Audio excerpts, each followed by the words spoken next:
And now on the line is Eunan McKinney from Alcohol Action Ireland. Eunan, welcome to the programme. Thanks for having me on, Darren. Okay, Eunan, I got in touch with you to do this interview today as there's recently been more news with the implementation of the Public Health Alcohol Act 2018. Could you start off, for the benefit of some of our listeners who don't know, by giving us a bit of a summary of how the Public Health Alcohol Act came into being, and then tell us what the latest news is with it, please? Sure. So, the Public Health Alcohol Act came into being in October 2018, and that process and the development of that legislation essentially was the culmination of 6 years' work, which straddled across two governments largely.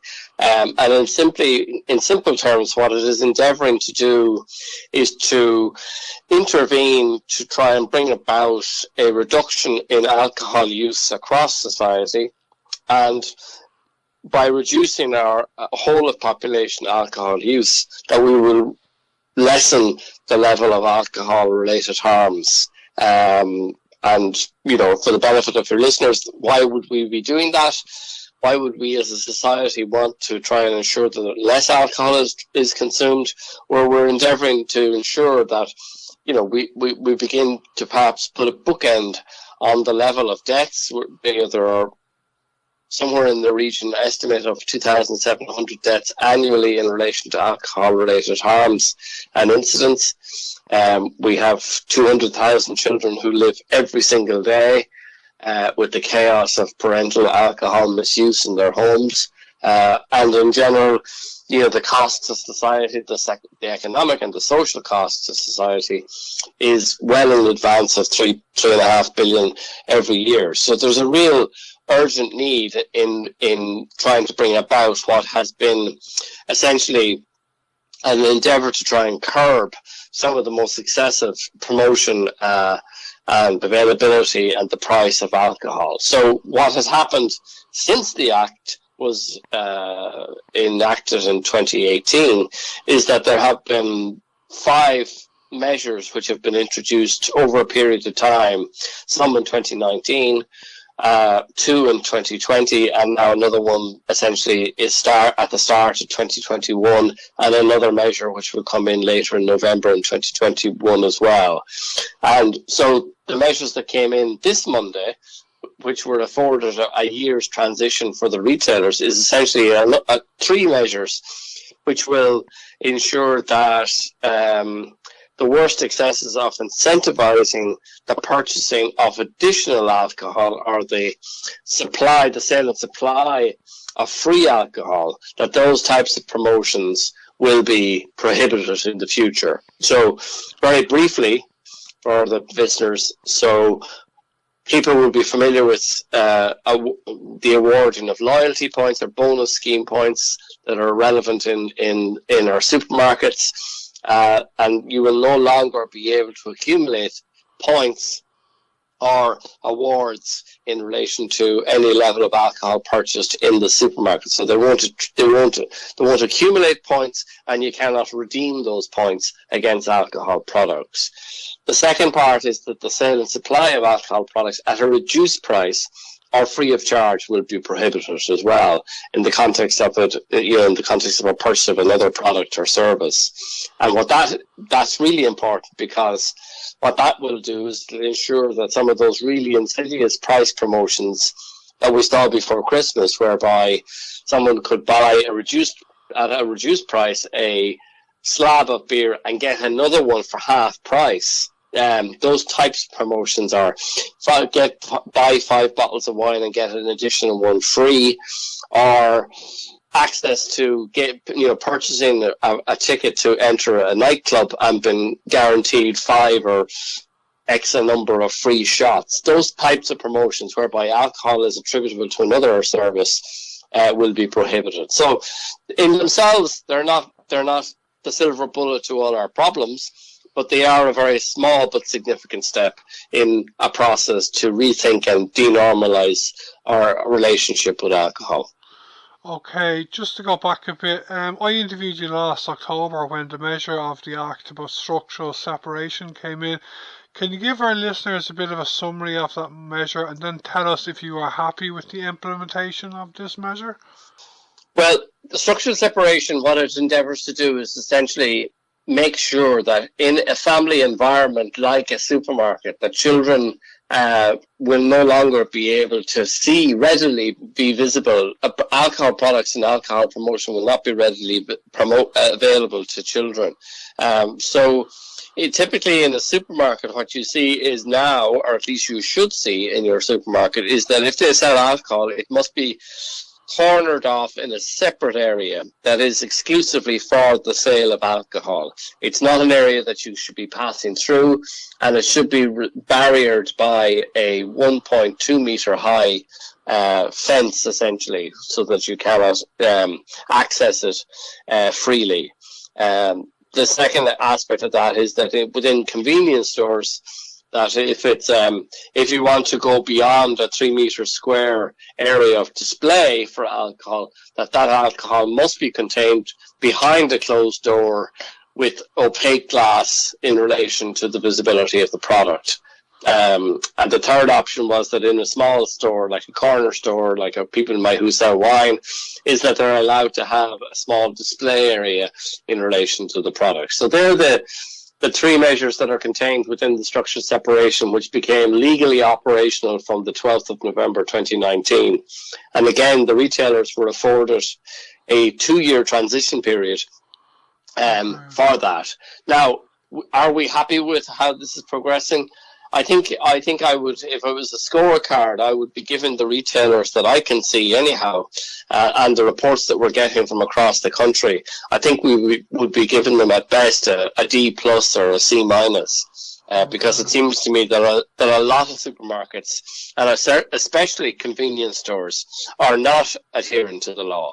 And whilst there may be, I suppose we would have to be somewhat flexible to a degree in the weeks of this implementation, but it certainly would be a case that this should be done certainly by the first quarter of this year in relation to any supermarket or store that is selling alcohol to comply with the law. So you're saying they have 2 years from last November to actually implement it? So No. They had 2 years since November 2018. Okay. That's why it came into. That's why it became operational in November 2020. Okay, so that's so they had 2 years, and remember that the supermarkets and the convenience stores and all the sellers of alcohol have been the ones who have benefited the most over the period of the COVID crisis, because we know consistently from trade data that alcohol sales from the off-trade have increased anywhere between 40 and 50% over the period of the COVID crisis. That's very disappointing then, isn't it? Like, I live in Castleknock, and I was in Supervalue in Blanchardstown recently, and I see that they're implementing that section of the Act pretty well. They have the alcohol separated. But there are 2 newsagents I know not far from where I live, and they have it. Well, one of the shops has it separated, but they haven't got a kind of a gate or a door, And yeah, well, you see, they have options. They have options under the Act. There are 3 options available to retailers, and it's largely determined by the size of your store, the floor square area, essentially. Because obviously you can't segregate it completely if you're running a small convenience store. But if you're running a small convenience store and your display is beyond 3 meters square, well, then you simply have to put that alcohol in a cupboard or in a space or in a store that has a door on it. It's as simple as that.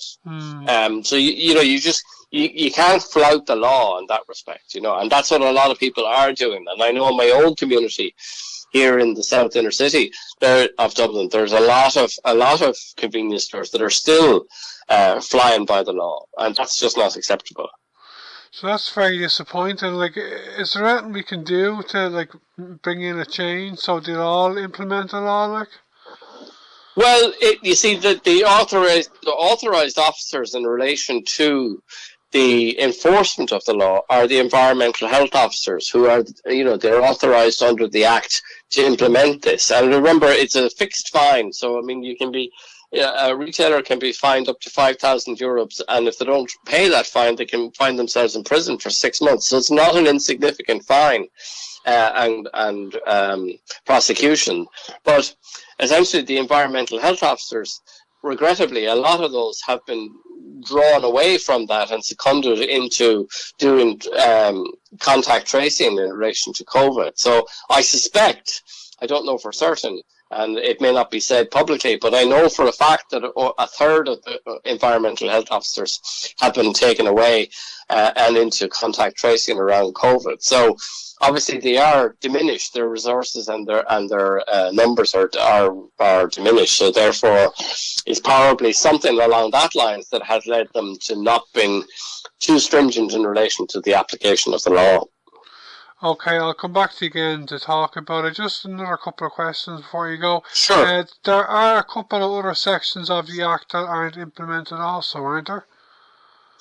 Yeah, well, obviously what has happened is we have now, as I said, we have seen 5 or 6 measures being introduced, which some have been more significant than others. However, the central pillars of the Act, the measures that will really make a difference in relation to reducing alcohol use, like minimum unit pricing, like labelling of alcohol products, like the transformation that's to take place in relation to how alcohol is advertised, and like the broadcast watershed on alcohol advertisement on digital media or traditional media.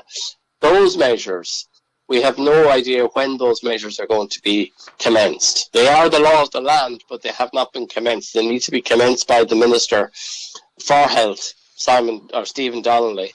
But we have no sense of when that's going to happen. And it continues to draw out, despite the fact that there is a firm commitment to honour these measures as stated in the programme for government, which was approved last summer. Okay, I'll come back to you when there's more news on that for another interview. Just before we finish up, do you want to tell our listeners any more about any of your other work in Alcohol Action Ireland at the moment and over the next few months? Well, I would urge people again to, in the context of COVID. I mean, I think that the level of alcohol that has been essentially pouring into our homes over the last 6 months of COVID, and we know, as I outlined, there has been a significant spike in that.